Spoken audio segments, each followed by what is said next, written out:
તો ગાઈઝ અત્યારે અમે જમવા બેસી ગયા છે ને જમવામાં શું છે પ્રાચ્યા શું છે જમવામાં? પહેલા મને આ વસ્તુ બિલકુલ નથી ભાવતી, હવે મને આ વસ્તુ બહુ ભાવે છે. તો અને આ છે પંબરરામ પાણીપુરી. પકોડી બની છે ગાઈઝ. મસાલો. અહીંયા મસાલો છે, અહીંયા મસ્ત તીખું અને ખાટું પાણી છે જે એટલું યમ્મી છે અને ડુંગળી છે અને સાથે ચટણી અને પૂરી છે ત્યાં અને અહીંયા પ્રાચી ભરી રહી છે પાણીપુરી.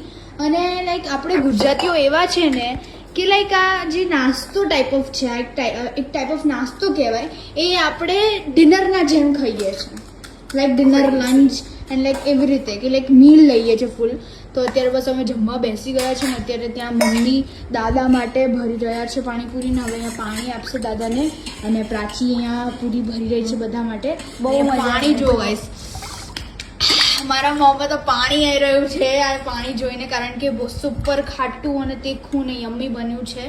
બસ હવે દાદાને અમે જમવા આપશું અને પછી અમે જમવા બેસશું. એટલે અમે બધા સાથે જમીએ છીએ. એટલે અત્યારે અમે બધા સાથે જમીએ છીએ ને અમને આ પાણીપુરી એટલી ભાવે છે. અને ગાઈસ કાલના વ્લોગ્સ છે ને અપ ટુ ડેટ જોતા રહેજો કે બહુ જ મજા આવવાની છે. યા બહુ સારા આવવાના છે વ્લોગ્સ અને ઇન્ટરેસ્ટિંગ છે અને ન્યૂ છે, કંઈક સારું છે, તો બન્યા રહેજો ગાઈસ.